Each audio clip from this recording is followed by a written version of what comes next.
Okay, so good morning everybody, let's get started. I guess after lunch is a tough slot, this is also a tough slot, the day after the banquet, right? So what we'll do today is we'll do cryptography best practices. So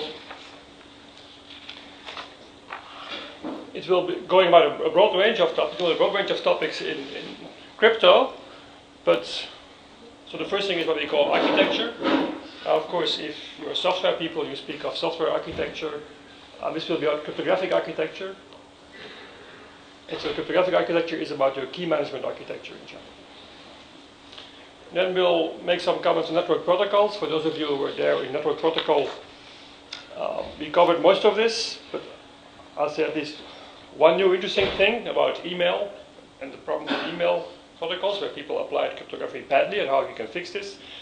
I'll be very brief on APIs because you got already lectures on this on Monday, but at least I give you some other examples, simple examples where cryptography is being misused. You try to go from single des to triple des and make stuff more secure, and you end up by mistakes in your API to be less secure. Then we will visit regularly returning problems with protocols and key establishment. We'll also discuss a point which everybody seems to get wrong, which is key generation. Well, everybody, which very frequently goes wrong. We'll try to see not what goes wrong, but we try to actually give you the positive example, and so how to actually properly generate keys and random elements. And then as last point is something we skipped in the advanced stuff, although there is quite some advanced developments there, but we'll give you the high-level overview of how to implement signature schemes and what can go wrong if you implement a signature scheme. So let's first start with key management architecture. So essentially, when you're going to roll out cryptography, you have to make a very big decision. Am I going to use public key cryptography, or am I going to use symmetric cryptography only?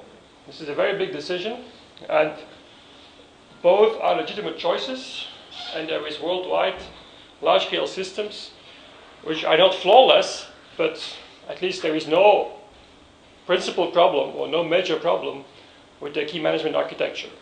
And the large one which has chosen symmetric cryptography is a GSM system. There's several billion users.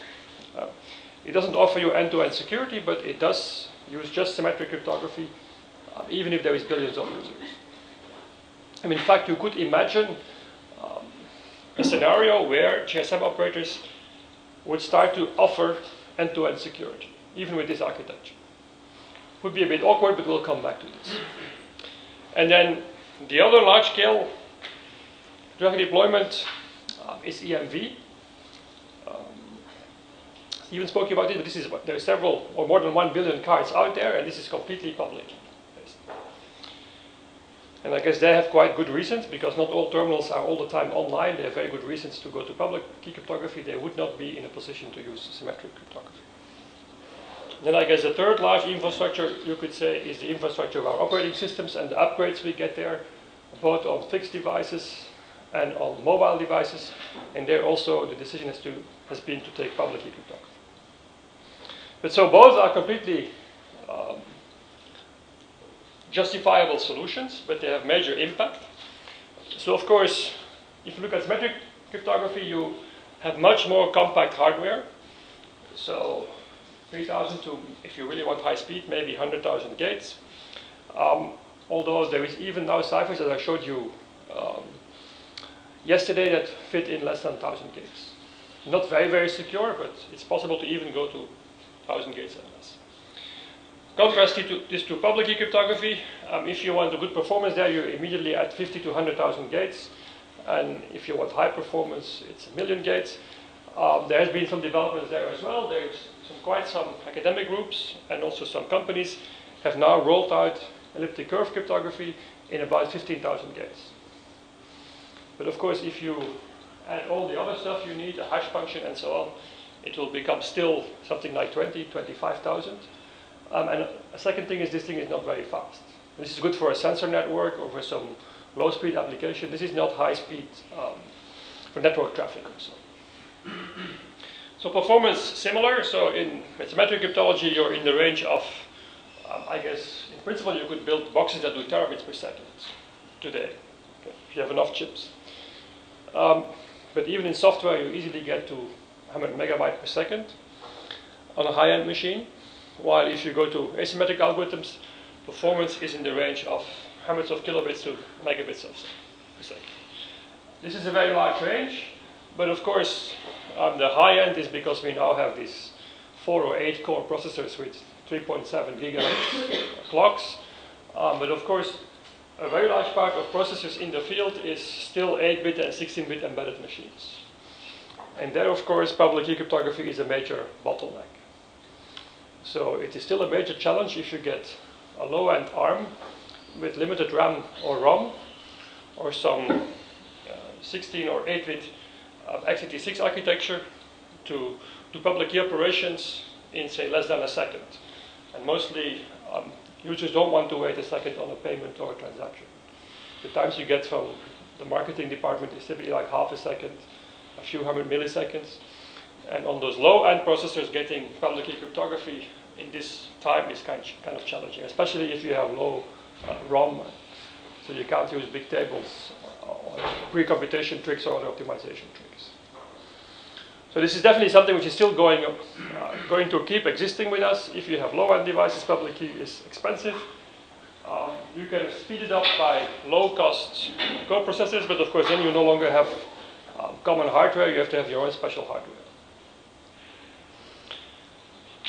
You can also do some tricks. So in RSA, verifying a signature is fast. In ECC and discrete log, signing is fast. So you can make one of either fast, but usually on a device you need both. Then you end up in trouble anyway. Unless you would implement 2 algorithms, and you would have a small device verify RSA signatures and sign with DSA or ECDSA, that would be a solution, but then, of course, you have more complexity. So public keys are much larger and secret keys. So RSA, I guess for one-term security, we are looking at 2,000, 3,000, 4,000 bits. ECCs, of course, is less. There is 200, 300, 400 bits may be enough. Symmetric key, looking at a range of 80 bits to 256 bits. So there is still a very big gap there. And the gap may widen because if you want to use post-quantum cryptographic algorithms, so public key algorithms that would be secure, even if a quantum computer can be built, all those algorithms today have keys of hundreds of kilobytes or megabytes. And so this is not a problem on a PC today, but it would be a major problem on an embedded device. And then in several contactless and wireless environments, your power consumption is a big concern. This is in particular for battery-operated devices and devices that will be implanted to harvest the energy from the environment and so on. So if you care about power consumption, so you see here, again, there is a gap, 20 to 30 microjoules per bit for power consumption on symmetric crypto, and you see about at least 30 times more or 60 times more for public key crypto. So it's definitely still the case that performance will be making a very important difference. And so in particular, energy and power, sizes and speeds, and potentially your hardware. And so for high-end devices, public key is not a big deal anymore, except at the server side, when you have to deal with hundreds, thousands, or millions of customers. For embedded devices, public key is still a challenge if you are in the low-end range. Okay. So now let's look at architectures. So this is very rough diagrams, but they try to give you the idea. So what you see here is a number of devices or entities. So for example, in this case, it's a small architecture as an ad hoc personal area network or wireless LAN. So you can say this is my mobile phone, my laptop, maybe my tablet, and maybe I have also a watch, which is network enabled. And so you want to share keys, and essentially in a symmetric setting, you have 2 options. You can write the same key into every device. In wireless LAN, this is an option. Okay, this is very convenient because then you don't need to do much key management. You just use the same password or key on every device, and everybody can talk to everybody. So problem is solved. So it actually, symmetric key can easily work for this.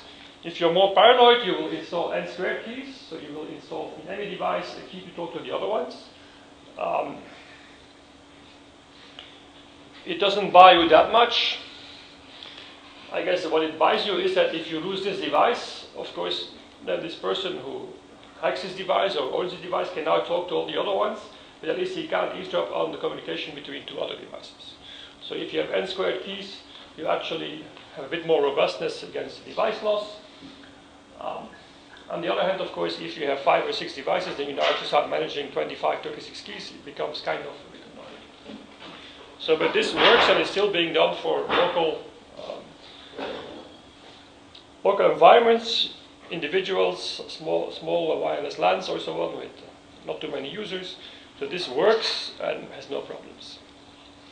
So if a system scales, of course, it becomes hard. So, of course, I give you the example of the GSM operator who uses the same key for every user, but it's really not recommended. Okay? Because the incentive there to start hacking this key from out of a SIM card becomes very large, because then you can eavesdrop on anybody's calls and you can charge your calls to anybody else.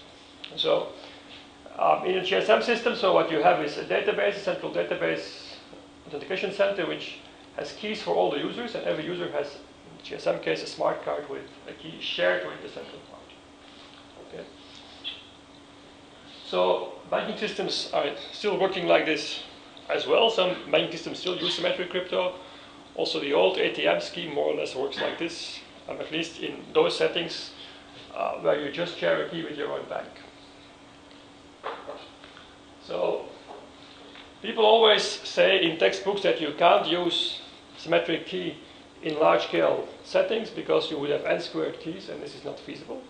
And they give the example, assume you have 1,000 users, then you need 1 million keys, and you have 10,000 users, you need 10 to the 8th or 100 million keys, so it clearly doesn't work.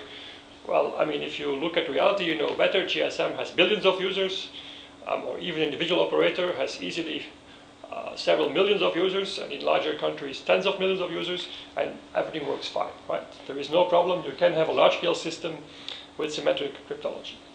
Of course, there is one big problem. If somebody hacks his database, then, of course, he has all the keys. And so I'm still looking at the data this will happen. So I think it's kind of, the operators are trying to prevent this at all costs, because, of course, it would mean giving a new SIM card to everybody. So it's very expensive. But someday it's going to happen. I think it's kind of doomed to happen someday that all these keys will leak. If you want to make it even easier, very often people use a user ID, and then they derive with a master key, an encryption or a kernel function, they derive the user key.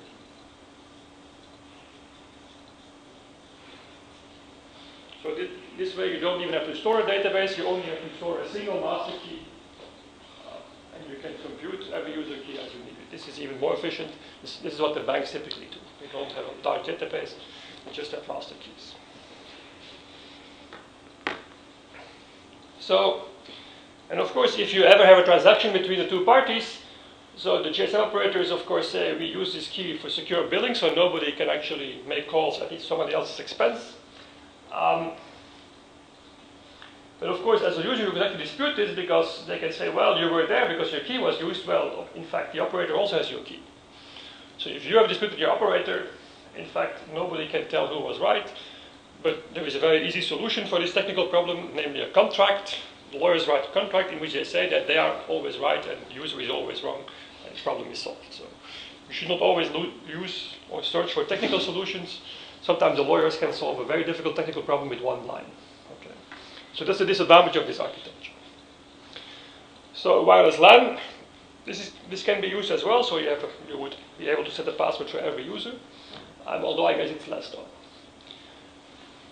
So the disadvantage of the previous solution is that the individual nodes can't talk. So in GSM, even if you have the same operator, you can't have secure communication, right? So essentially what is encrypted is the communication from your phone to the base station, and then everything goes in clear over the network. And it ends up, if it's a fixed phone, it ends up in clear there. If it's a GSM phone, it's encrypted again from the base station in the downlink. But with a different key, so there's no end-to-end security. So But in principle, it should be possible to have end-to-end security, and this is the Kerberos mechanism, which I showed to you on Tuesday afternoon. So essentially, if Alice wants to talk to Bob, she can say to the central party, please make us a key. So I share a key with you, Bob shares a key with you. Please generate a key for us so we can talk securely. This is the Kerberos mechanism. So you share a key with the central party, and then you ask for a key between two parties. Okay? So this myth that if you have a system with n users, you need n squared keys, symmetric crypto is completely incorrect. You just need one key pair for every interaction, or one key for every interaction, and you can ask that this generated every time alpha. But in fact, you need just you need one key for every user and one key per session. Okay? Again, you have a central database, so the central party can, of course, read all communications. And so the typical example here is Lance or the Kerberos architecture, or also, as you may know, Kerberos has been included into Windows solutions. So at enterprise level, these kind of things are being used without any public key crypto. So, of course, if you get larger systems, it becomes a bit more difficult. So assume that every department in your company or in university decides to have Kerberos. This is great, and then you can have secure communication between users and servers in every department. But then the question is, how will you now hook up? So if a user here in this department wants to talk secure to a user in this department, what will you do next? Okay. And the other thing is in GSM, so imagine that by some strange influence, GSM operators will suddenly feel guilty and say, maybe as a user you have the right to private conversations, we're going to encrypt your conversations end to end. I don't think it will happen soon, but assume that they did this. Well, then, of course, it is in principle possible, but then if you have symmetric cryptology, then every GSM operator should actually share a key with every other GSM operator. Then you can imagine, this is one possible solution. It's not very practical, but in this kind of setting, you can imagine that this guy would generate a key and send it to Alice, would also send it encrypted under this key to this guy, who would then decrypt and send it encrypted under this key to Bob. So now Alice and Bob share a key. So in principle, you could have a worldwide system with billions of users, where actually there is end-to-end communication. So in this setting, of course, you do have capital N square key, where capital N is a number of big guys. And let's say the number of GSM operators. So, of course, it's not so easy. If you look at the GSM scale, I don't know exactly the number of operators, but it's probably 500, 600, 700 over the world. So it would not be very practical that each of them starts sharing a key with everybody else, right? And these keys have to be generated, have to be agreed, have to be updated every year, and so on. So you can see this would be clearly painful. And so you also have to trust each other here. With GSM operators, this may be not so easy because, of course, they may be competitors. If I'm a Proximus customer and I call a Movistar customer, then, in fact, Movistar Proximus have to share a key. And this may not be so easy. I guess inside the university, this could be done, or a company, if there is, say, 5 or 10 departments, that would be feasible to actually install a key for every department here at every department. It's kind of inconvenient, but I don't think it's impossible. So, if you really want to scale this up, of course, the real solution is to have an extra level of indirection. You introduce an even bigger guy, and then you share all a key with this big guy. Okay, and so this is typically what happens in the ATM business, I think. So if you can't go online so if this is a customer of Bank A, if you would use an ATM of Bank B and you can't go online to the bank, you could actually, if it has to go online to the bank, you actually could have or could conceive such an architecture. I'm not sure it's actually done like this, but you could conceive, at least do it like this. So you just have actually a small scale structure where everybody shares a key with a central party, and then you have a larger scale structure where the same thing happens. So of course this assumes that the red guy here, the big guy, can set the rules and can tell everybody what to do. But so with this kind of mechanism, so you could actually have a scalable system for end-to-end encryption and protection with symmetric key. So in the mobile world, you could imagine that in Geneva, ITU built such a server, shares a key with each operator. So as soon as you get your license, part of the license deal is you have to establish a key with symmetric key with ITU, and then in fact everybody could have end-to-end secure calls. Of course, this guy here is quite powerful. If this one is hacked, you have a major problem. So you see, you don't have a correct number of keys, you only have a linear number of keys and one key per session. And you can scale this to thousands of operators and billions of users. So let's now assume we have public key crypto and see what the difference is. Okay, so you decide to bite the bullet and go for public key crypto, which means that now, well, you will have to have higher end devices. An 8-bit microcontroller with a 3 megahertz clock is not going to do it, right? Or even 16 megahertz, if you don't have extra help, an RSA operation on these kind of devices takes several seconds. It could be okay if it's an industrial process where there is only an update every minute or so, but if a user is involved, users don't want to wait 3 seconds for crypto. We are very impatient these days. Okay. But so it's definitely possible in PCs in the range of 100 milliseconds, in smart cards with public key core processors, also we can do this in a few hundred milliseconds. So it's definitely much more feasible than today. Maybe it's hard to imagine in 2013, but when RSA was invented, it couldn't be implemented. Okay, when RSA was invented and they tried to program it, it took several minutes to do one encryption or decryption on a mainframe. Right? And then in the 80s, Rivest tried to build an RSA chip because he realized that people would only be able to use RSA if it was fast enough, so it needed hardware. But RSA was so big and there were not enough tricks available that Rivest had to design new VLSI tools to design new chips for RSA. And you can see that if you look at his papers, after 2 years he had to give up. In fact, he worked several years on this, not sure full time, probably with students, and in the end he had to give up on building his chip. He never got it to work. And so then in the late 80s, several people built RSA chips using new tricks, and of course technology got better as well. But so, it's hard for your generation to imagine, but so until the late 80s, public key was just a dream, right? You couldn't actually implement this unless you had special hardware. I know that in Belgium, there was a spin-off of our group before I was there, Cryptech, and they built hardware to encrypt the email of the ministers in Belgium in 1985 using RSA. So they were kind of 10 years ahead of their time.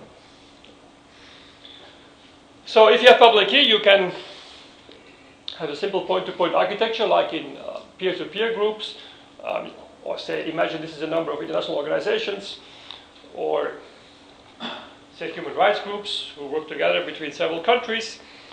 So they just share public keys and that's it. Okay? So you don't need a CA, although in PGP, of course, there is now key servers, like a central database where you can put your public key, and I assume you can also withdraw your public key in case you want to get rid of it. But essentially you could do without those, you can just operate in a distributed way, but it would kind of work. A small scale. So for example, I've seen this happen several times in standardization bodies where a few people meet and they have to make a secret algorithm, say for the DRM or pay-TV industry. And so you meet the first time, you exchange public keys, and then for the rest of the year, while you're working on the standard, you actually use this. It works quite well. I guess the only problem is revocation, but if it's a small group, you can just do this by hand. So, if you have a larger scale, think of e-banking. Well, then you can just let every user generate a public-private key pair and talk to the bank. So you just have to send your public key to the bank and that's it. Okay? So now this actually is more robust than the symmetric counterpart, because if you now hack into the bank, you will find all the public keys of the users. You can, of course, inject new public keys of new users or fake users. You could change public keys of users. So you could actually do quite some bad things in terms of authentication if you can change these values here. But you can never read old communications, at least if the user is smart enough to encrypt all their stuff with their public key of the bank. If this private key of the bank is well protected and the private key of the user is well protected, then in fact nobody can ever read those communications. Secondly, the user can sign transactions, and with the private key, the bank can verify the public key, and so in fact the bank can never forge signatures of the user. So you have this kind of non-repudiation. Strange enough, the first internet banking architectures were using this technology. All in software though. So This was the weakness. It was all done in software. There were no hardware devices involved. But in some sense, it was very simple and it works. And then after the PKI hype came, the banks insisted on having a PKI and certificates, but in fact, in this kind of setting, you don't need certificates or a PKI. Because the only relying party is the bank, and the bank registered users and public keys. The bank registers, is registration party, and is relying party. And a certificate is a communication between a registration party and a relying party. Well, if both are the same, you don't need certificates, right? You just need a database of public keys. So, I guess many banks then dumped their system and had a PKI system afterwards, which actually is more complex, and they didn't need it for everything. But the industry kind of convinced them they needed this, would be good for them. Not to say that those systems are perfect. I cannot give names, but in the 90s we were auditing such a system, and we asked, the first day we asked a few simple questions. For example, we asked, where is the private key of the CA? And the guy said, I will show you. We went to a guy's desk, a Java developer of 22 years old, because only young people spoke Java in the mid-90s. And he just opened his drawer, he saw a floppy disk here, he tried to put it back. This is true, okay? I cannot tell you which bank it is, but it really happened. So we told him to do a bit better. So, of course, now you can also easily have communication between parties. They can actually run a Diffie-Hellman protocol, and then they can sign with their private keys the Diffie-Hellman exponential, so they can run the IKE protocol or SSL, the client-server authentication, and they can actually use these public keys then to verify each other's identities. So, for example, in a business-to-business context, or if you look at the EID, so I don't think the government promotes this, but in principle, it should be possible if somebody has an open variant of Skype to actually, Skype does use Diffie-Hellman to actually authenticate this using your identity card. So once you have an identity card, even if it's only signed, it doesn't decrypt, you can actually now have secure end-to-end communication by running Diffie-Hellman and signing Diffie-Hellman exponentials.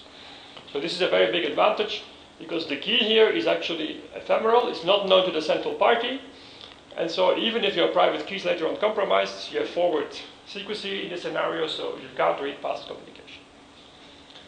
So this is really nice, and so in public key, of course, only the owner of the private key, of the key pair, knows the private key, so you cannot forge signatures on behalf of somebody else. It's a feature which you can't get in symmetric crypto. So does this scale up? Well, it does, of course. So you could imagine using public key here, and also, of course, have, as we discussed in the lecture on PKI, you can actually have cross-certification between CAs, and you can have end-to-end communication. The big problem is this, in fact, these relations, they all use certified keys, or they sign each other's keys, and so what does it mean legally? This, I guess, is the problem if there is no central hierarchy. But it would work in principle. Okay? So, and in fact, the current GSM operator, the slide says that this is what's being used, but I should be more detailed. In fact, what GSM used initially, so GSM initially, of course, GSM still has symmetric keys here, so they don't have public keys here. Between the operators, the initial default was no security whatsoever. So, which means that if you go to another country, that your GSM operator, it would not send your keys to the other country. It would send the challenge, the response, and the session key, not long-term keys. It would only send those three things to the other operator. And for a long time, it was just done in clear over the fixed network. So today, I believe they have a PKI, and so they actually have VPNs between the operators to send this challenge response and key material for calls over the network. So in GSM, as I said, this is symmetric crypto, and this is public key, so it's kind of a hybrid form. But in business to business, you could conceive this kind of model where everything is public key. As we discussed yesterday, you have these complex trust models that grow organically, and you end up with kind of the hub and spoke model, or so it's used by the automobile exchange, or of course you may add a central party. Okay. And so this is the biggest system with public key. This is EMV. So EMV has a central party, which is Visa is one central party and MasterCard is one. they sign the public keys of the banks, and the banks sign the public keys of the customers. And so this is typically done in a hierarchy. So the central party sets the rules for the banks, for the whole system, and their logo ends up on every card. Okay, they make the rules. It's a hierarchical system. It's very clear what is happening. They also specify certification for cards and card readers. And if you've heard Stephen's talk, you've heard that it doesn't work as well as it should, but at least in principle it could work. Okay. And I guess you can also argue that actually, in terms of security, we definitely managed to reduce fraud. Of course, you can never eliminate fraud because there is always a drive for fraud, and if you move security of a credit card system to a chip and a pin, then you will have criminals that try to steal the chip and the pin, right? I mean, this was kind of foreseeable, but I guess fraud is a lot less. And I think if you look at EMV, the people who suffer most today are the Americans because they don't have EMV. And you can talk to our speakers when they travel abroad, they have major problems now. Because the Americans are now the interesting target of attack. They're the only ones who don't have chips and pins. And so the criminals now go for the Americans who still have magstripe-based systems. So in that sense, I guess they will, in the end, they will have to follow and go for better security. So there is, of course, hybrid forms, as I showed you. You can also have symmetric in the lower level, and then in the higher level, you can have public key crypto. So when do you need public key crypto? Well, if you can't do manual installation, if your system is too big, then you definitely need public key crypto because manually installing secret keys can be very, very expensive. Of course, in the public key system, you still need to link a public key to every device. And this can still be complex and expensive, right? So if you look at the Belgian identity card or identity cards in general, it's public key, but you still need at some moment to link the person to the card. And this requires a visit in person. So public key cannot create any magic. What the CA industry did was they actually, you sent them by email your public key, and you sent them a fax saying it was you. This was their registration procedure. And of course, if you have such a weak registration procedure, then the hackers will send public keys and faxes, and then you actually get hackers into your system, right?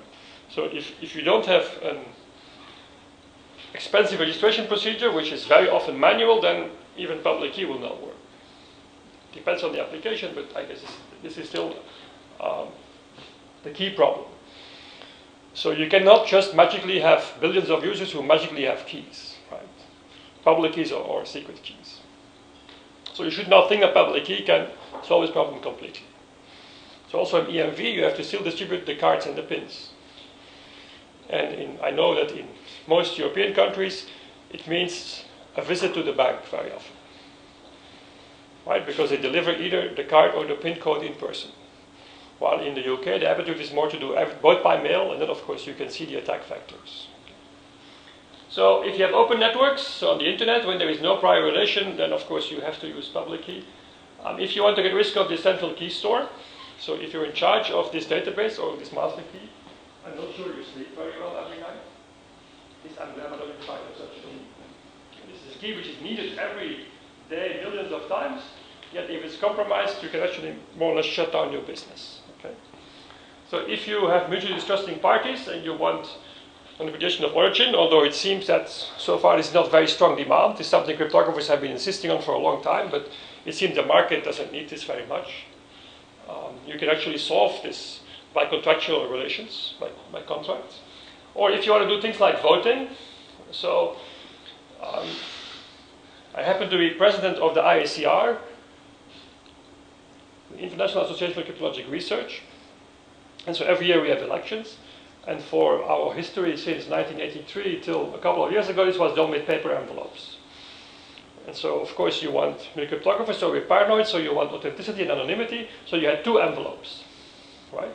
And you sign the outer envelope with your name or with your signature, and then the register officer or the election returning officer has to check that this is indeed a ballot from a legitimate voter, and then he opens the envelope, and then there's a second envelope with your ballot, and then you hope that this registration officer or returning officer doesn't cheat, right? And we had another problem, or we had many problems with the system. One was that, of course, there were many strikes or problems with mail systems in countries. So also, if you outsource your mailing, then they may start shipping things from New Zealand without telling you. And then it turns out that if you start shipping things to Europe from New Zealand, it takes a long time before it arrives. And then the other problem we had is we had no signatures of members on file. So if we got a signed ballot, we didn't know whether it was a fake signature or not, right? So for all those reasons, we actually decided to go for electronic voting. And if you do this, which I don't recommend for general elections, but infinite electronic voting for ICR, it was kind of okay, or it's kind of okay, and then of course you need public key crypto. If you want fancy properties, for example, in ICR you could vote for up to 3 directors. So there could be like 7 or 9 candidates, you could vote for up to 3. So it needs zero knowledge proofs that you voted for not more than 3. And this you need public key crypto. Okay? I guess the main thing you should remember is that online trust relationships should reflect real-world trust relationships. You cannot create new trust with cryptography in the sense that if somebody never heard of an organization, it's not because there is suddenly cryptographic keys that they will trust each other. I think this was a very big mistake from the .com years. So some people made lots of money and could believe this would work. But of course, in practice, it doesn't work. Maybe we should close those things because some people are... Is it this one or that one? Can you maybe close it? Because I think your colleague gets his sun in his eyes. We like the sun, but still, if it stops us from paying attention, it's not so nice. So, Stephen surely explained to you MV, so I'm not going to go through it again, but so this is a large-scale infrastructure where you have the payment scheme, the Visa, the MasterCard issuing the bank key, and then in static authentication, they actually just sign your name on your card number, essentially. And of course, it's very vulnerable to just copying this data in a different card. So this is not very secure. And the more secure variant is dynamic data authentication, which is now the extended to combined data authentication, or CDA, where you have a 3-layer hierarchy with also smart cards with RSA keys and RSA enabled with certificates. And so then you have 3 levels of public keys. And the terminal also only needs the public key of Visa and MasterCard. In fact, there is at least 3 keys for each: the previous key, the current key, and the next key. You always have to kind of this rollover scheme, because not all your cards can be upgraded at once. Okay, and of course there is one for MasterCard and one for Visa, and I guess one for diners. So in the end, every terminal has easily a dozen keys. Okay. And so in combined authentication, this is even strengthened, because in the initial dynamic authentication, what you essentially do is you sign a random number to prove it's you, and then the transaction itself was MAC'd. And because this terminal doesn't have your key, so why doesn't this terminal have your key?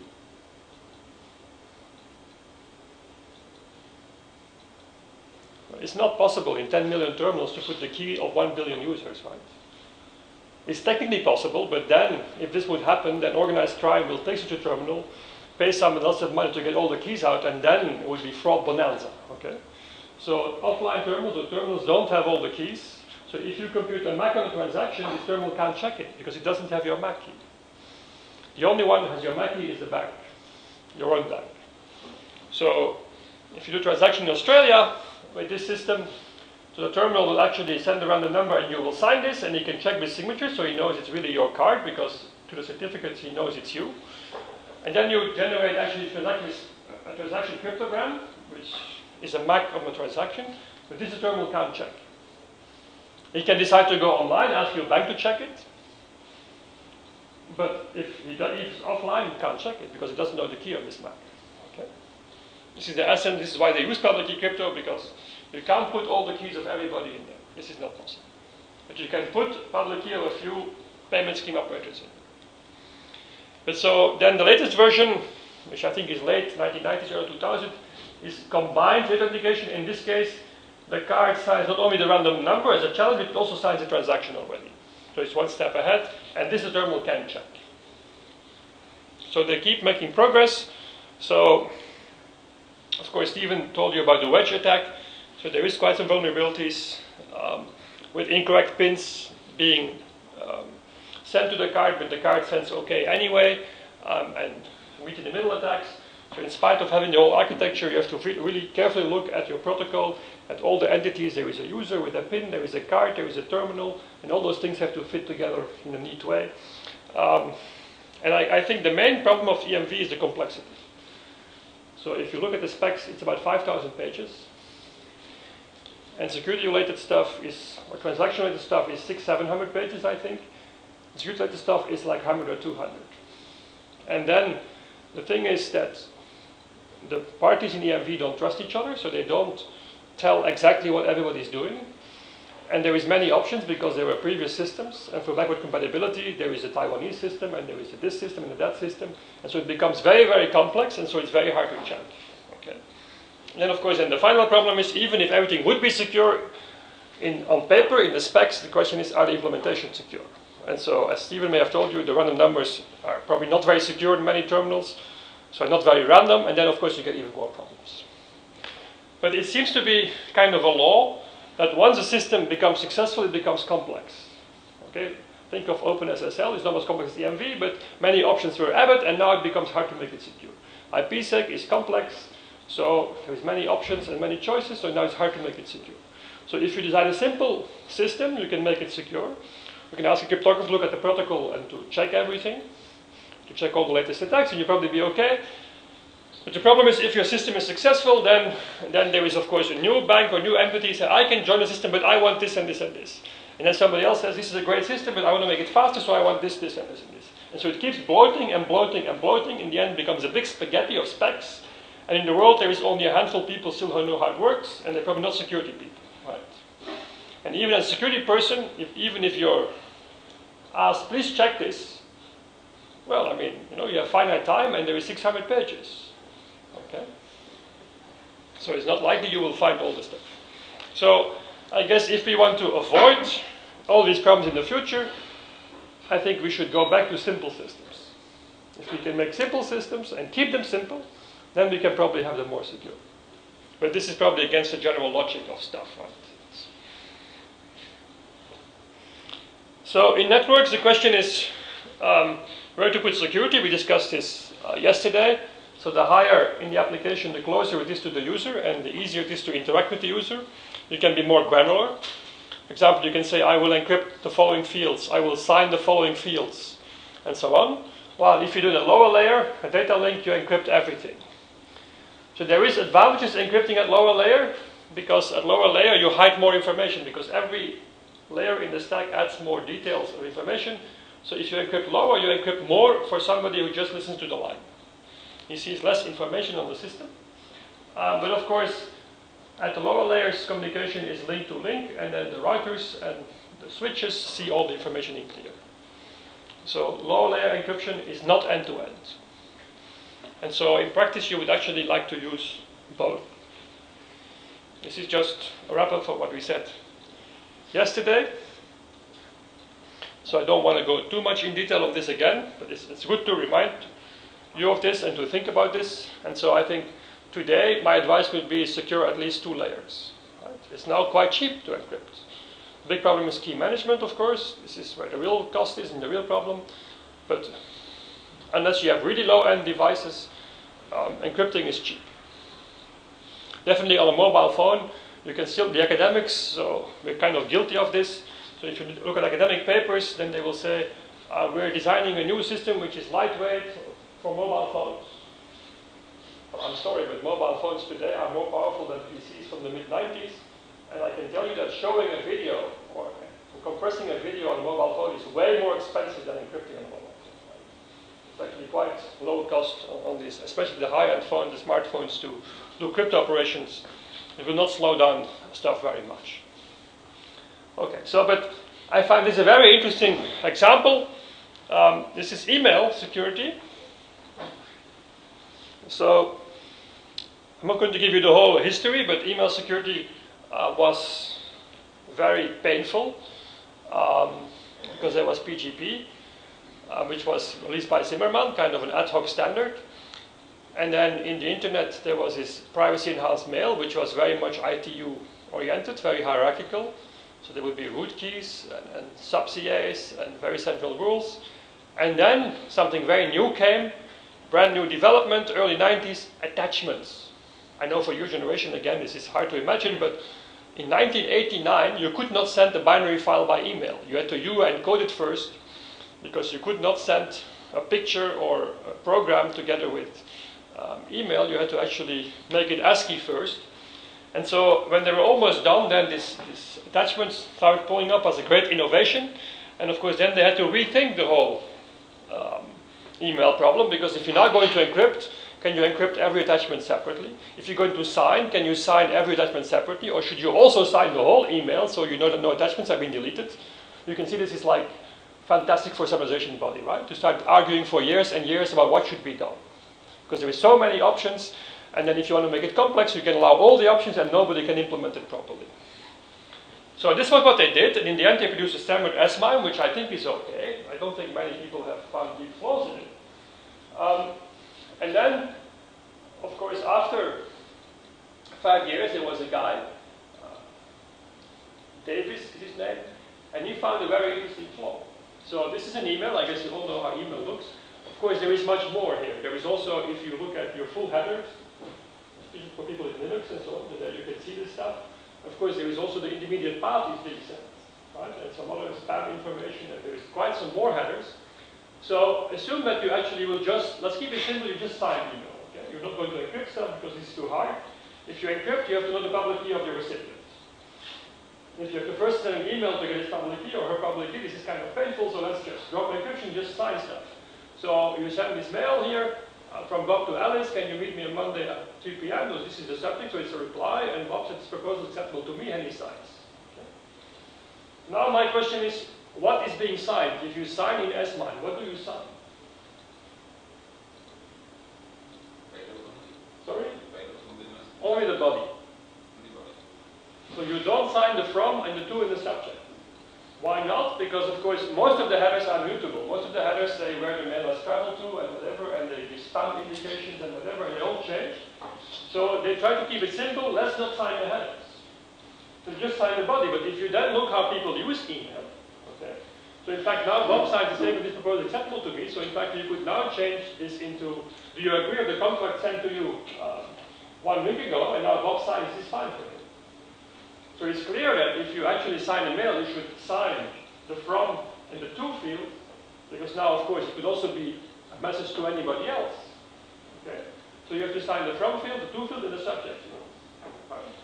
It would be the minimum you do if you look at how people use email. Well, S-MIME doesn't do this. They discussed for years about what to do with this attachment, but this they overlook. Okay? So if you want to sign an email, if you're really among those people who believe you should sign your emails, then you should be paranoid and copy the from and to field and subject field in the body. But it's a good example of, something, there were committees discussing everything. It was just decided quickly by 2 people. There was a whole committee, but they overlooked this. Yes? Isn't the from and to header copied in the body of the anyway? I don't think so. No.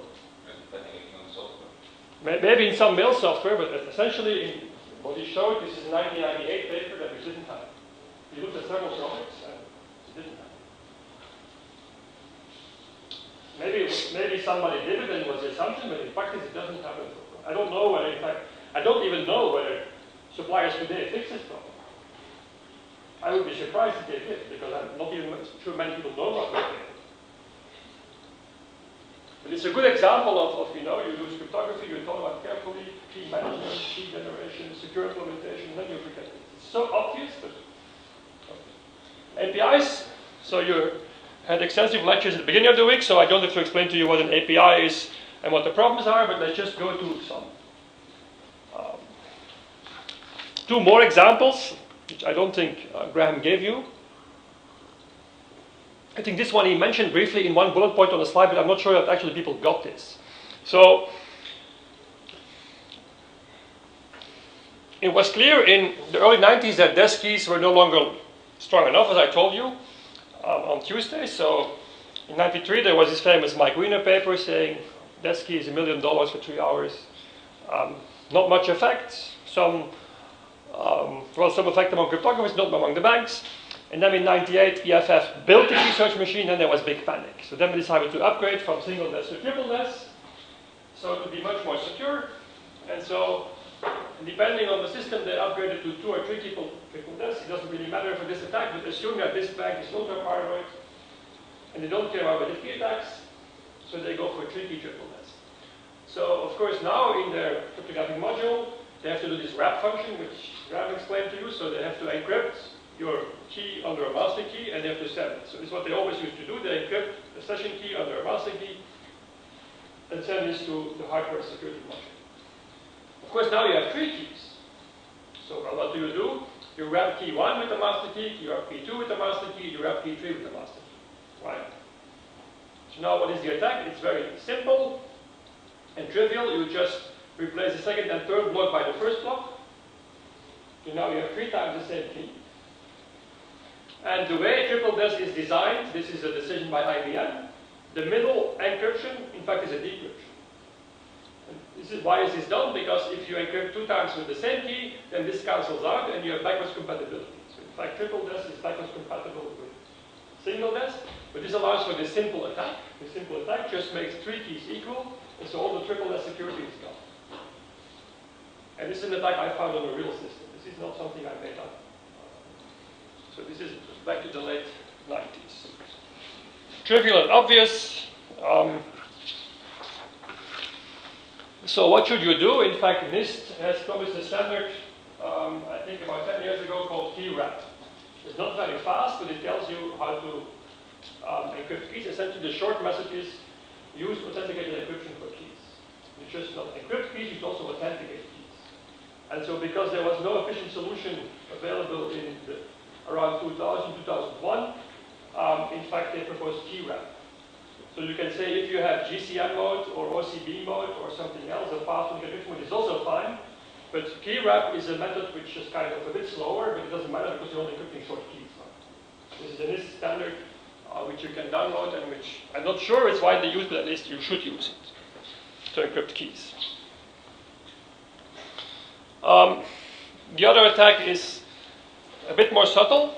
It's an attack found by Mike Bond. I don't know what has been explained to you. It actually exploits control vectors.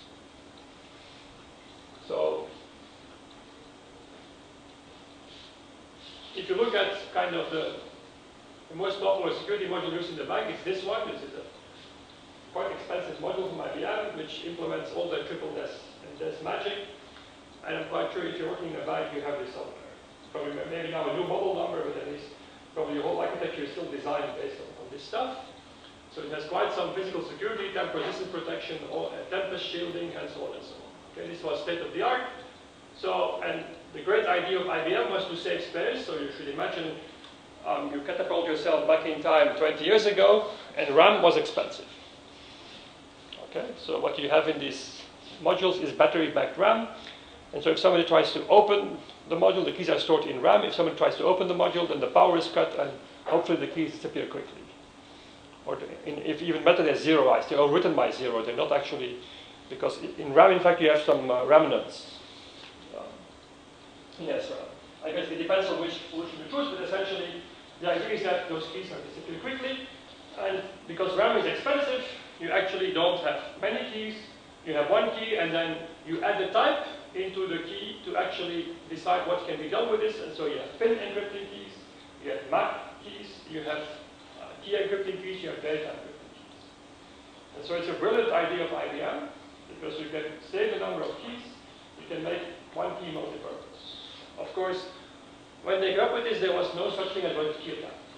Now we know that, in fact, if you apply control vectors with triple DES with 3 keys, you have a very, very insecure system, and security falls down again to single DES. But this is another story. So, if you encrypt something with a PIN key, it actually means that you only get a check yes or no, right?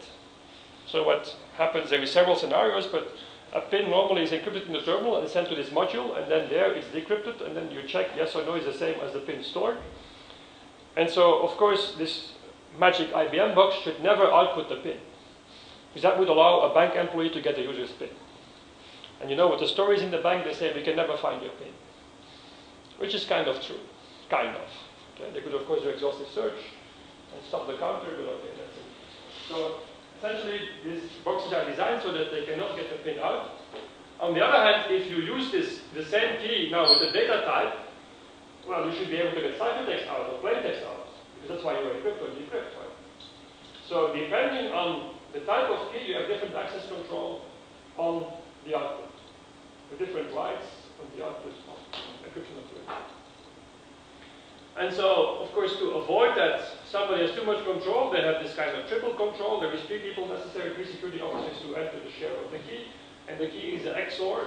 This is not addition of the integer, this is XOR of 3 shares. So this is what happens. So these 3 guys come together to initialize the module and they XOR the key. Now one of them is malicious, and what he will do is he will change his share and he will actually add to his key data XOR pin. Okay, or minus pin, but what you do doesn't really matter. So what happens now is that the key is loaded but with a different type, so the type is kind of changed in data minus pin. And so how can this be used now? So you transport a pin key from box 1 to box 2. Encrypt on box 1 the type pin. So you encrypt this key, a pin encrypting key on box 1, KM plus pin. And of course, you decrypt on box 2. But box 2 doesn't have the right key, it has the wrong key. And if you do the map, it's KM plus pin. In fact, it's KM star plus data. So it now becomes, on the other box, it's a data encrypted pin. So in fact, on the other box, you can now use it to, so in this box, you can say this is data, so it will output the result. But in fact, what it's doing is decrypting a pin. Okay?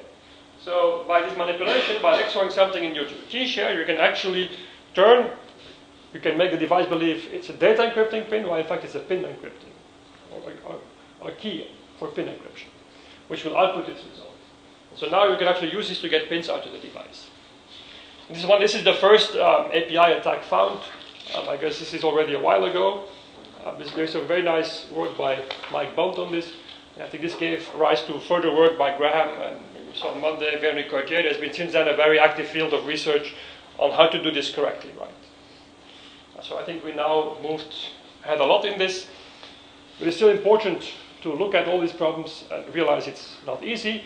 And again, it's about simplicity. Okay? Most of these devices have more than 100 commands.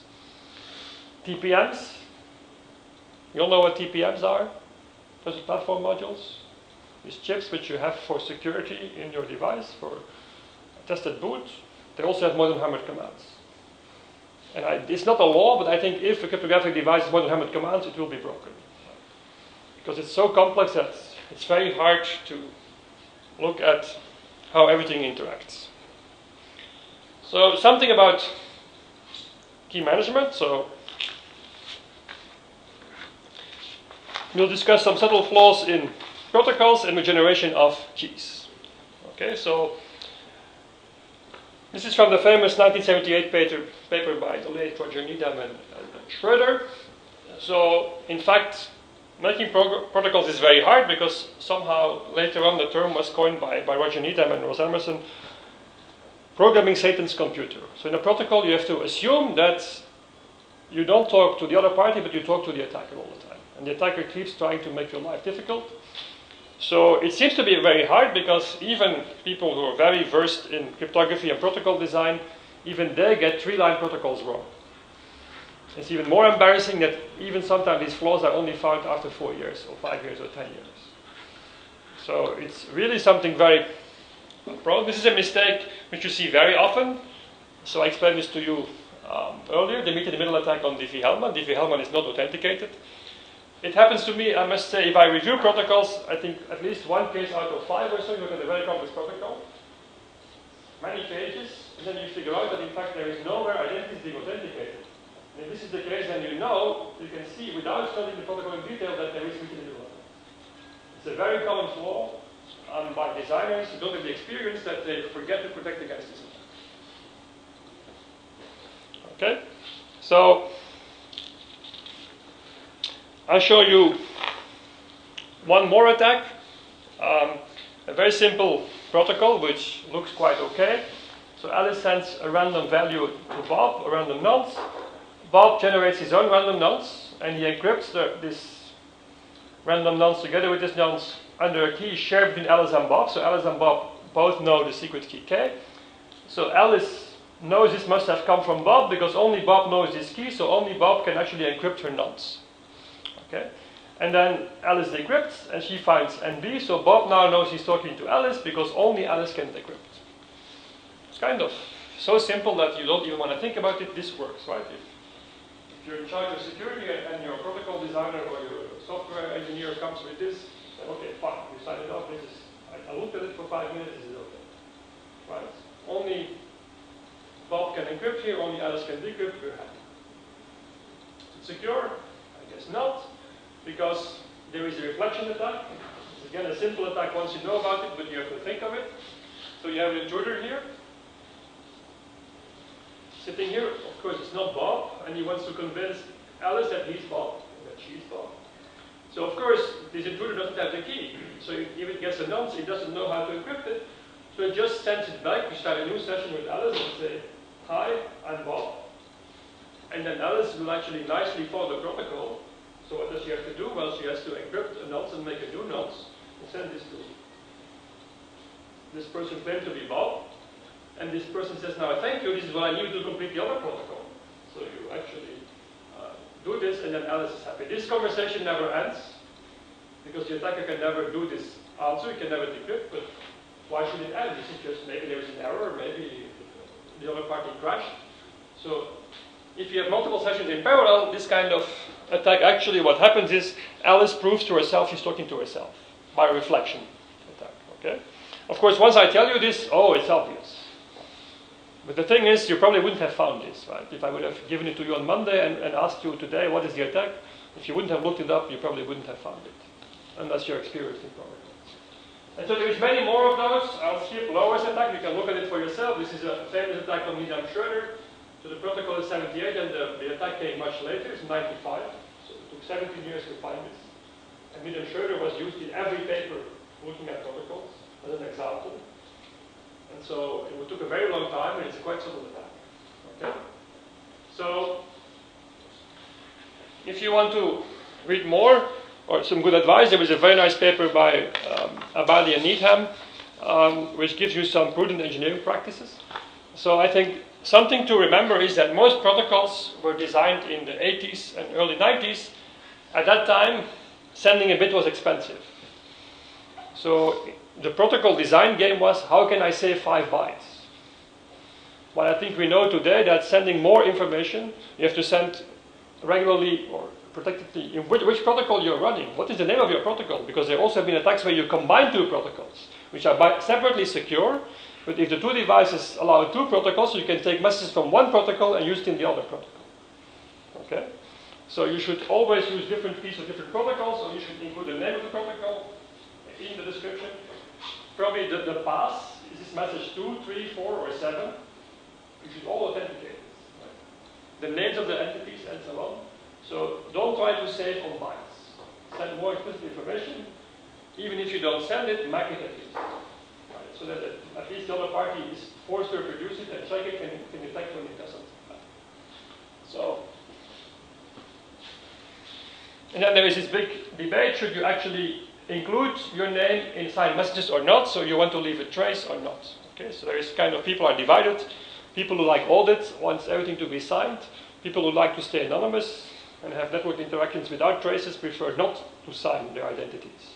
And will only do this in encrypted messages. So this is kind of a bit of a dispute. So I gave you this rule already, but you should really remember it. Rule number 1 of protocol design, don't. Okay, there is existing protocols. There is ISO standards. If you want simple protocols of 1, 2, 3 passes, then you can clearly read what they achieve. Okay? If you want to know more about protocols and you don't want to study formal methods, you can read chapter 12 of the Handbook of Applied Cryptography by Menezes, Van Oorschot, and Van Stone. It's available online for free. That will teach you some more stuff, but still, rule number 1 remains: don't design your own.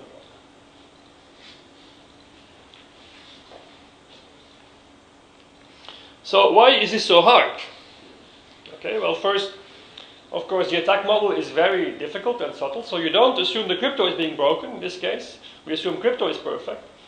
But somehow it's very difficult for humans, I think, to reason about this, because we always are focused on these interactions. It's very hard for us to deal with like multiple sessions. see that message 2 in this protocol can be used as message 3 in this protocol, and use all kinds of subtle things. And also formalizing this is hard. I think we now have good tools to analyze simple protocol. There's quite some research in the last 20 years to make tools, and with protocols make big progress. These tools make progress, so we understand protocols better. But as soon as you start using fancy crypto in your protocols, say double exponentiation, after to the x to the power y, or bilinear pairings, or fancy stuff, right? The lowest proofs, then these protocols become very hard to prove. And so you boil down to cryptographic proofs, which are game-based proofs, very technical and long proofs, which are very hard to generate and verify. So, for example, the first protocol proven secure is Bellary-Rodaway, simple dedicated key establishment. This is 93 or 94, and the protocol is 3 lines and the proof is 10 pages. And since then, people are still arguing whether this is the right model, and there are still variants of the model which changes the proof a bit. And so it's even a 3-line protocol is very hard to do. So understanding security properties is very difficult. So, for example, there are papers of 12 or 16 pages on the different variants of freshness. What is freshness? So you know a key is, my informal definition would be, no, a key is fresh if I'm sure that the key I see now for the first time. It's not an old key, right? Or this is a new interaction with this part key. Well, if you look at this paper, you will find out that there is many subtle definitions of freshness. What is a fresh key can have many meanings. Okay. But understanding those is very hard. I think you have to understand the requirements of the application, which is not always easy, because it's very hard to formulate them. Of course, all security projects have this kind of beginning step, threat analysis, risk analysis, security requirements, but it's not so easy in practice to really understand what the problems are and what the requirements are for the protocol. And then finally, there is lots of implicit assumptions about the environment which may no longer be true in new environments. Okay, so the environment keeps changing. And a very good example is this reflection attack. So when this protocol was conceived, the simple authentication protocol, people were thinking of token ring protocols. And in token ring protocols, you can only have one person talking at the same time. So there can only be one session at the same time. And the reflection attack combines 2 sessions. But so, of course, at some moment, computers got more advanced and they could talk to several devices at once. But initially, computers could only talk to one other computer. And you would not have 2 sessions. So every time computers get more complex, in fact, an environment gets more complex, you get more ad hoc networks and so on. The assumptions people make in their head about protocols are no longer valid. And this is also part of the problem. So you may have a good solution today, but it may no longer be useful for the environment tomorrow. Okay. And then some other things. So who are Alice and Bob anyway? So cryptographers and protocol designers, to make our talks a bit less boring, we speak of Alice and Bob. But in fact, this is very misleading because, users don't do cryptography. Right? I don't know how to do an AES calculation. It's very hard. It's not difficult. You could do it in principle. It takes probably like a few hours. It's boring. Okay? So in fact, I have a smart card or USB token that does it. Or maybe a computer, or a program on my computer, or a program running a virtual machine on my computer, or a thread of a program or whatever. You see, actually what a user is very unclear, and this kind of unclarity creates many problems as well. And especially because we keep putting pictures of Alice and Bob there, which kind of mentally, people think, oh, it's a user, but in fact it's never the user. The user doesn't do cryptography. It's a very important insight. And if the user does something, then he or she is vulnerable to social engineering. I gave you the example of a hacker convincing a security officer to read the secure ID token on his secret challenge or secret password, which is changing all the time. Well, if you can convince a user to read this, cryptography is not going to help you. Okay. So, random number generation, it seems to be something that we get consistently wrong. Okay. So it's very important for generation of keys, but also for encryption. If you want secure encryption, I told you need a random and secret IV. So you need to generate an IV for every message. Many signatures except for RSA, but all discrete log-based signatures are randomized, which needs for every signature, you need a new random string. Okay, and if you don't do this, ask Sony what happens. I will tell you later what happens if you don't do this. And protocols need nonces. So in EMV, this is something that Steve found out, that in fact, in EMV, in fact, these nonces are not random. Because essentially, I think if you take an inexperienced user and say generate some random bits on a machine, you probably make a big mistake. There is already the programming languages, which are nice to offer you a rand function, right? C offers this, and I've seen real disasters with this. So I don't know how it is today. It's probably still not very secure, but I cannot give names. But I've seen a major product rolled out, and all the RSA keys were generated using a C rand function, which had a 16-bit C, and so the system was capable of generating about 10,000 public keys. And so by the Berkeley paradox, you saw appearing collisions after a few hundred keys. This is the worst I've ever seen. Complete RSA keys being saved. Okay? But of course, C gives you a rand function, so the naive implementer thinks that this is random, right? Okay, it's not cryptographic. So how should you do stuff? Because I don't want to give you only bad examples. And there is some nice papers about this, and also some theory work, more recent by Shai Halevi. There is also some very nice papers by Benny Pinkas and his students. He analyzed in detail the Windows and Linux random number generator. Very technical papers, but very interesting stuff. So his name is called Pinkas, Pinkas. Some very nice work about 6-7 years. So you typically have a hardware entropy source and a software entropy source. So hardware entropy could be a reverse bias diode, or could be some measurement. In the past, there are some people who claim that if you access a hard disk, part of the timing is created by turbulence of the line of the air between the head of the hard disk and the disk itself. And this is right. That's why you claim this was right. Of course, if you have a solid state disk, you no longer have a head and turbulence, so this is no longer going to work. Okay. So also people take the audio channel, the audio input of the PC, and they believe it's random. Every physical interface can be the camera, maybe, or you can take the noise of the camera. And of course, you also have software entropy sources like the clock, some stack data, whatever, you read from random memory data, and you hope it's good. So you should put this all in a pool, and you have to write a tool that monitors that there is really entropy. Now, it's not so easy because it assumes you have a model, otherwise you can't check it. But at least you can check some things, at least you can check it's not stuck to 0 or 1. So attackers, of course, if they're trying to attack a smart card, they will freeze it in to -70 or -100. And then they will try to generate keys and see what comes up. Right? So if you have a monitoring piece of software, it could detect that the source of hardware no longer produces 0s and 1s, but actually only 0s or only 1s. And there is this test for this. So then you have the internal state, which you update every time. Okay, you take input from the entropy pool, and you update the state, and this should be a one-way function. So it means if you compromise the device today, you find the state. You can't find the state yesterday. So you can't find the old piece being generated. So you have a one-way update of the state, and then you have to have a one-way function to extract from the state to keep it. Why should you do this? Well, if somebody leaks a key, or for example, in a protocol, these random bits are being made public is a challenge. So in fact, it should not be possible by looking at those bits to find the state.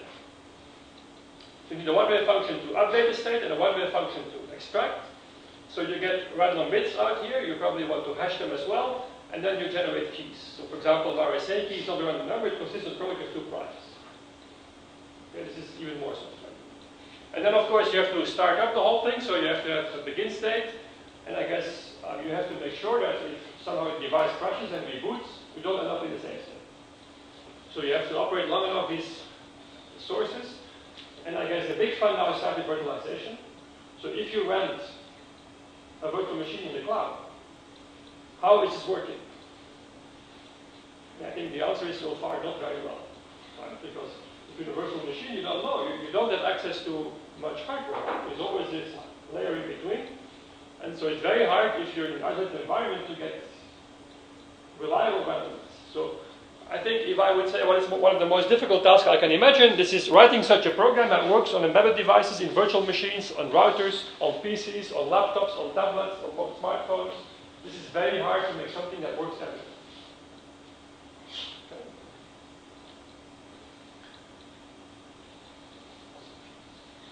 So this is what you can use for entropy sources, diodes. If you're not afraid of risk, you can actually use radioactive decay, all kind of inputs you have, hard disk access types, and so on. So of course, if the opponent knows about this, he may freeze your chip, or of course his devices may fail, right? The diode may burn, and then end of run device. Okay. So in software, the clock is a very typical one, but of course, if you have devices that boot up, they're all identical, they only boot up in about the same time. Right? Or you can, as an outsider, you probably know the clock, or you can guess the clock, or you can read out the clock and try to guess what the clock was when the key was generated. So user input, of course, with embedded devices is a big problem because there is no user. And this is the problem with RSA keys. Probably the software assumed there was user input, mouse, and so on, and there was none in the routers, right? Because there is no keyboard yet. So of course, if you have a rootkit, or a Trojan horse on the machine, then you can, of course, observe all these patterns. Same problem in a virtual machine. The hypervisor can probably see all this stuff. So for key generation, there is two kind of tests. So this is a kind of very tough set of tests which you have to run to test the key generation. And then they have also lightweight tests to check the ongoing operation. Now, you can't test a random number generator unless you have a model. Okay? So assume I have a very weak random number generator. I will describe it to you. You have a counter, and you encrypt this with AES with the key equal to your name or the all zero key or whatever you choose. Okay? So what you get is a string. If you apply a randomness test to it, you will always succeed. This unless you would reset the thing and start again from zero, but if the counter doesn't repeat, what you get is perfect random sequence. If I reverse engineer the software and I can see what you're doing, I know the current value, I know the key I decrypt, I know the counter, and I can produce all the other ones. So if you don't have a model of the device, you can't say whether it's predictable or not. Did everybody get this example? So something can be completely predictable and deterministic. But if I get all the outputs, I could say, well, this is fine. There is no full test that will tell you that counter mode is random, or not random. So you have to build a model, and that's kind of, you have to assume how the randomness is being generated, you have to model this, and then check that the model corresponds to what you measure. Because you can't measure entropy by itself. If you just add outputs, you can apply these tests, and the test will say yes or no, but that doesn't, if it's no, if you know it's bad, if it's yes, you don't know anything. Right? You have to model the device and check whether the model actually is plausibly random. Okay? And this is very hard, so it's very often skipped. People just throw a bunch of things together, then they apply the tests, and then they feel good. Okay? But it's not good enough. So I think I explained those things. You have to keep updating your pool. The update function should be non-invertible, and the output function should also be non-invertible. And then there is some very subtle flaws. For example, a random string is not the same as random integer mod p. Because if you reduce an integer mod p, there will be some reduction happening, and in fact you get a small bias in the bits. Is this bad? Well, it's bad enough that NIST had to redesign the DSA standard. They had to issue a patch for a standard produced by NSA because they overlooked this small problem. Because in DSA, if there is a small bias in one bit of a random number generator, you can actually recover the secret key after all. And so it's a very subtle problem. And of course, a random integer is not a prime. So what not to do, don't use rand. And don't restore the entropy pool from a backup on disk because the attacker has this too. Don't use the random numbers published by rand. They're not secret anymore because they've been published. There is another website with random numbers. Don't use digits of these kind of beautiful numbers. They are random, but you shouldn't use them because they're not secret. Okay? And don't use this kind of stuff. This is typically what's being used in the C random number generators and so on. But the operating systems or the operating systems, what the compilers provide you is something like this. And in the old compilers, this is 16 bits.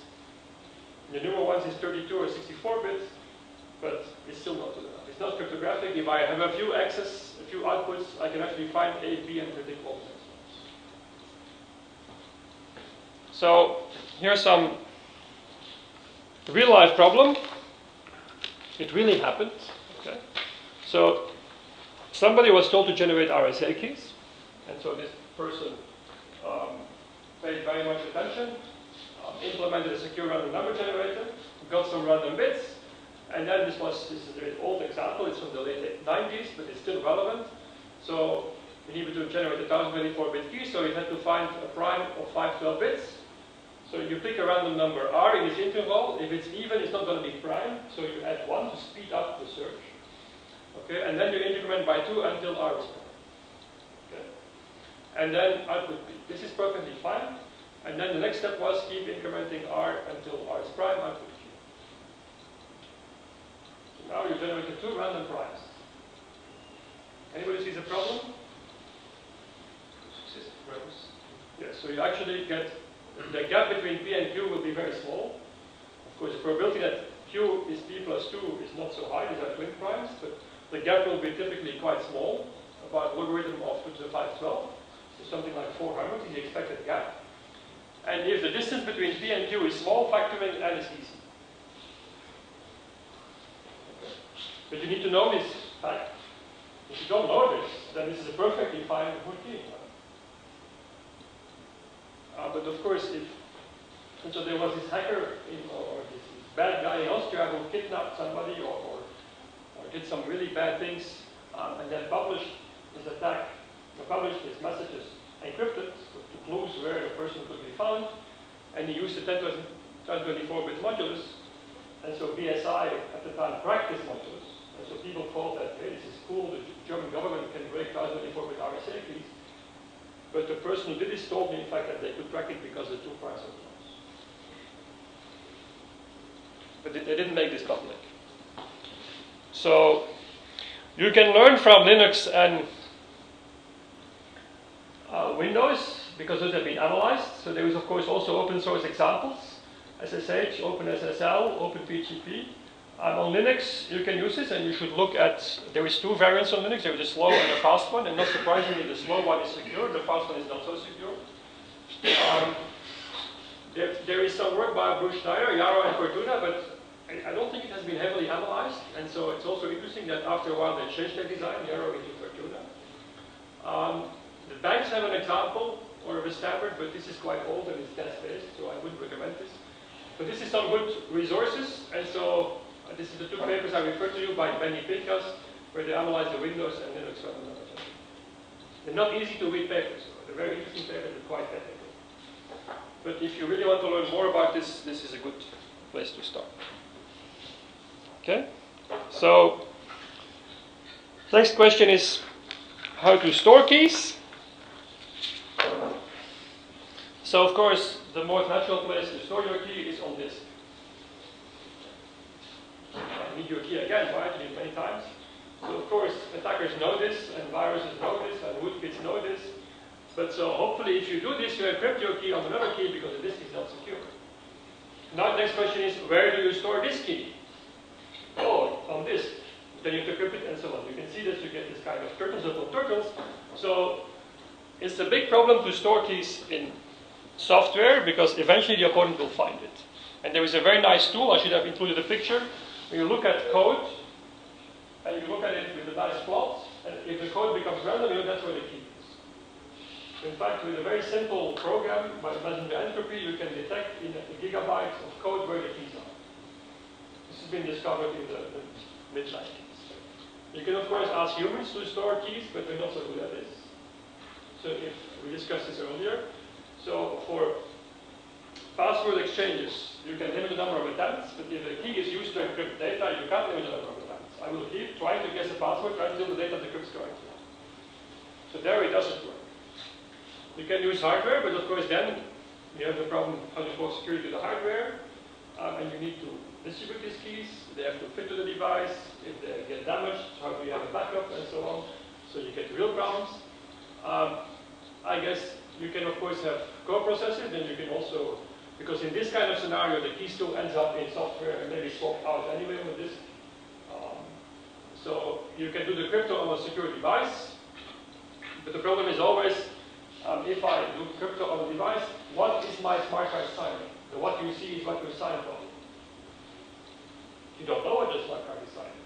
Right? Your PC computes a hash, or you send a file to the smart card, which is their hash and signed, but you don't know what's being sent actually.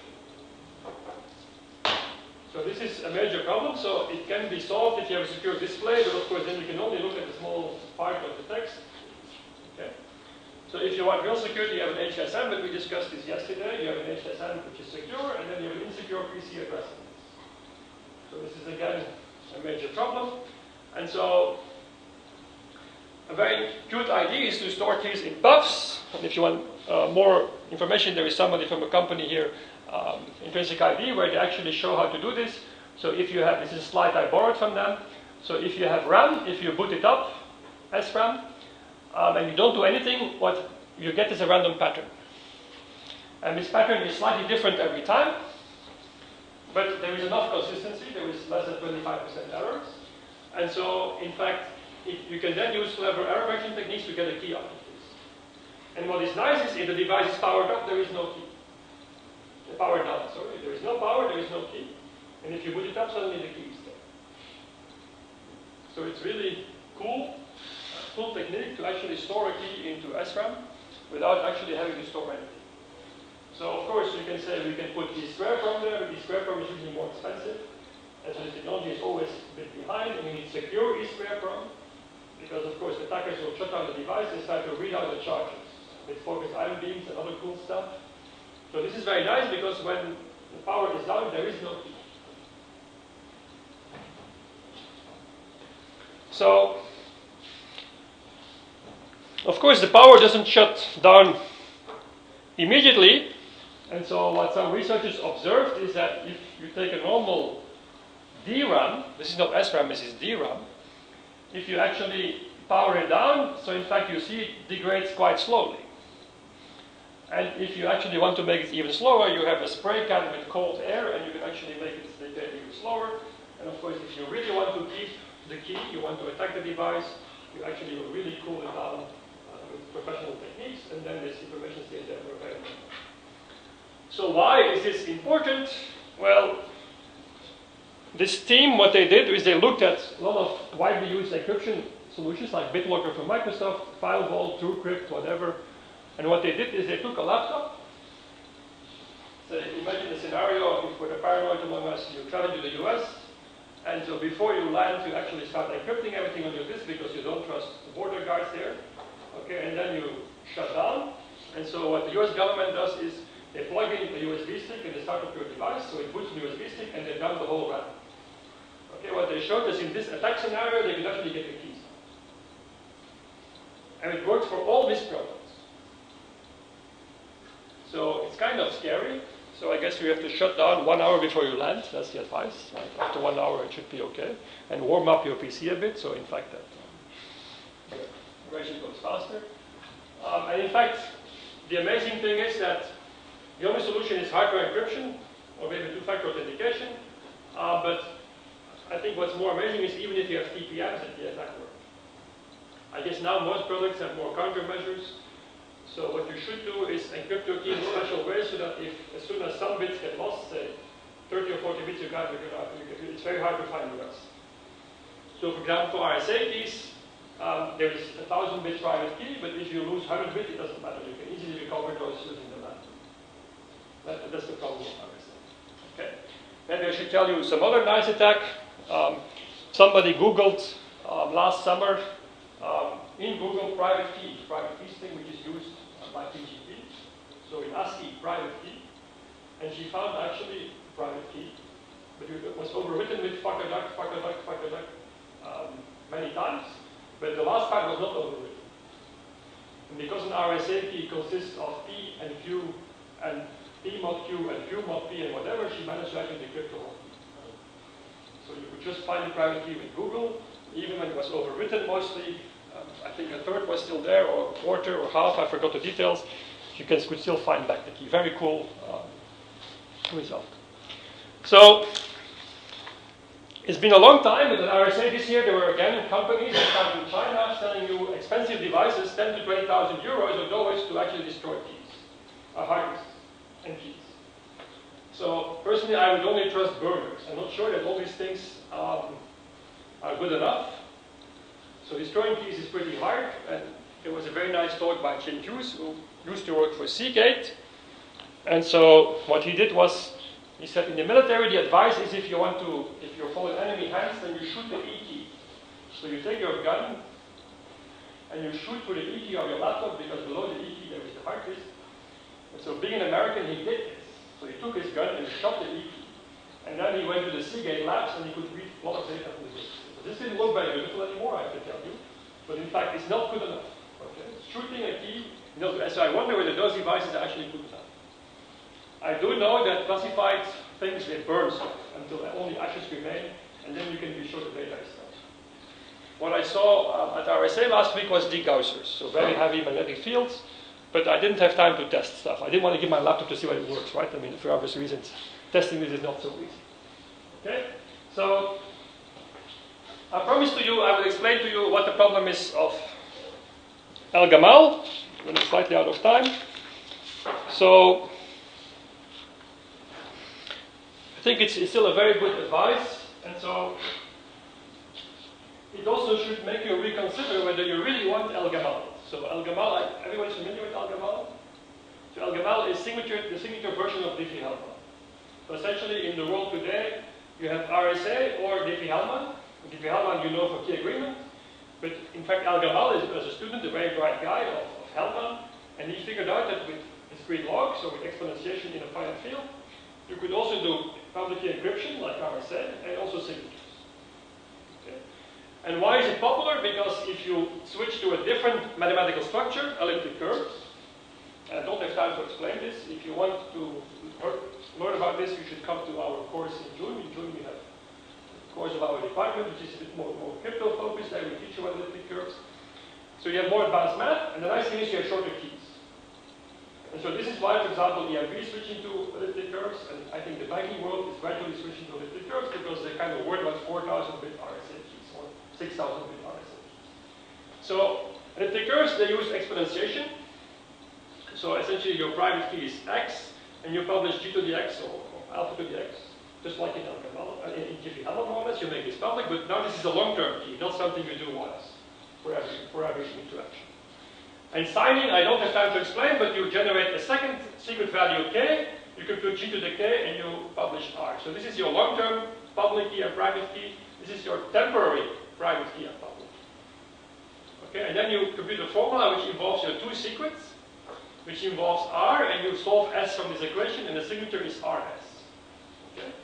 Now, what is the magic? You can check this equation using only green public values. If you've never seen this, there is no way you can understand this, but I don't have 15 minutes to explain it, but just believe it. Okay? It's very Diffie-Hellman-like, so you have kind of two values done by the same guy. This is a long-term value, long-term secret at public, short-term secret at public, and this is kind of in a magic formula. And once you do this, you find R and S, and you can check public equations without knowing any secrets. So, what we learned is that this value k, this short-term key, has to be as secure as x. Why? Because k and x appear in one linear equation where all the other values, r and s, are the signature, m is the message, so all the rest is public. So if you leak information on k, in fact you leak information on x. That's the simple message. So for example, as I told you that the DSA standard, Bleikenbacher observed that the k was generated by hashing a value and then taking mod p. It was not random. And the small bias in k gave information on x if you had a few hundred or thousand signatures. And Bleikenbacher did a paper which he actually never published. So his papers are brilliant, but very hard to read. And so the program committee said, please rewrite it, and he said, go to hell. I mean, I broke the US signature standard. If you're not happy with this, go to hell. Okay? So he's a very bright guy. So in GPG, the German implementation of PGP, a similar attack was found. And so now, what does Sony do? So Sony used El Gamal variant. What did Sony do? They didn't change K. They didn't understand the signature scheme, and they kept the same K every time in their PlayStation.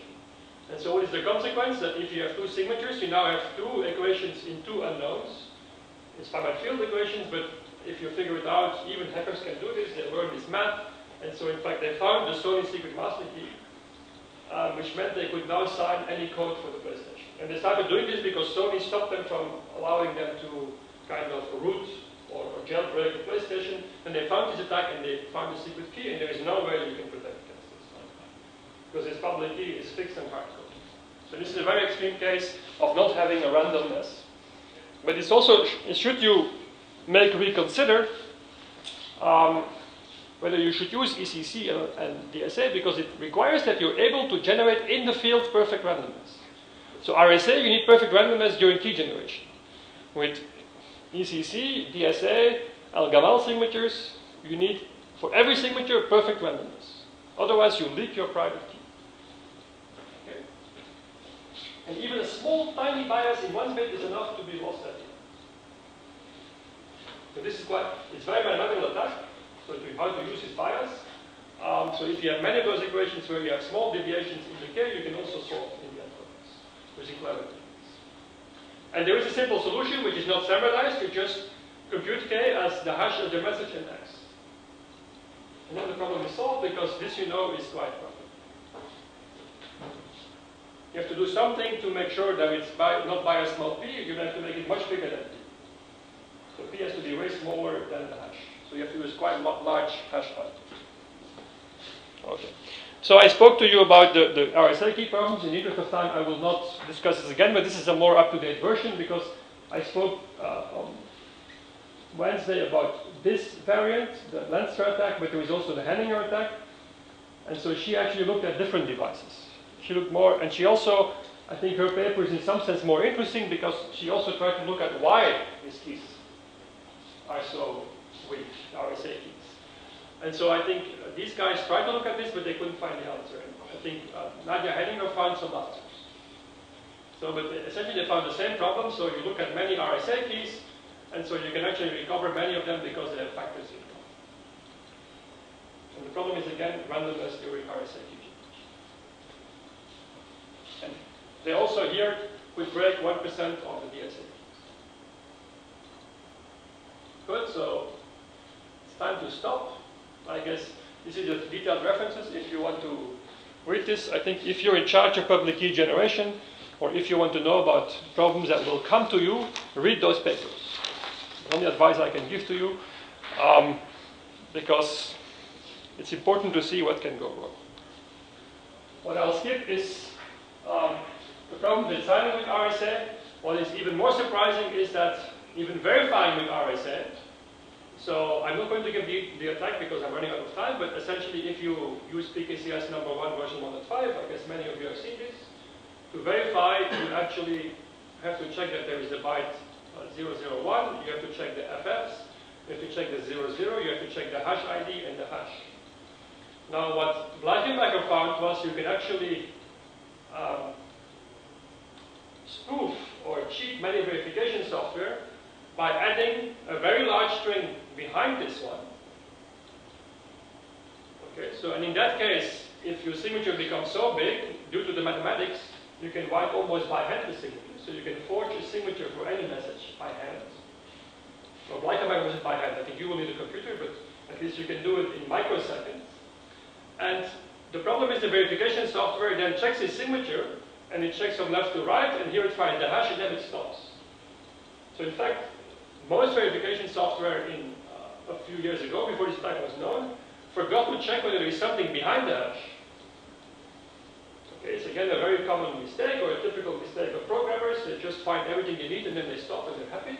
But it turns out that in the case of RSA signatures, you also have to check that there is nothing else there. Because there's nothing else, if you allow it there, then you can actually, by simple math, forge any RSA signature for exponent free. So unfortunately I don't have time, but you can look at this paper or his slides from 2006. It's a very cool result. And essentially what he does is he extracts cube roots by hand, because they're actually not model cube roots, but normal cube roots. That's a quick version. If you want more, talk to me in the break. So time to stop. So I think if you write a crypto library and you're not a cryptographer, you're probably going to make mistakes. I'm sorry, it's not like a sorting algorithm or a comparing algorithm or a cool GUI or a nice application where you predict something. If you're not using a widely checked library, or you try to do things yourself, hire a cryptographer to check your code. And the problem is there is not many cryptographers who actually are good cryptographers and know how to read and write code. This is a very scarce resource. And for example, Leichenbacher, he was working for Lucent. He moved back to Switzerland and then Google hired him. You will not hear much from him because he doesn't like to write papers, because obviously people don't like to read them. But you can be sure that he's been finding in the meantime many, many flaws in many crypto libraries for Lucent and Google and some others, but he doesn't publish his attacks. So it will be very interesting to talk to him and find out what other problems he has. So I think over the past 10, 15 years, he has found at least 2 or 3 major bugs, which affect many implementations. Okay. So I guess this is my final message. I hope that by coming to these lectures, you become a specialist. And what is a specialist? A specialist is somebody who knows when to call an expert. Okay, so I hope you had as much fun as I did, and I hope you have an enjoyable rest of the course, final day. So time for your coffee break. Sorry for running over time, and I guess I'll see you in the coffee break. I'll be around for later, or you can always send me email if you have specific questions. Okay, thank you very much.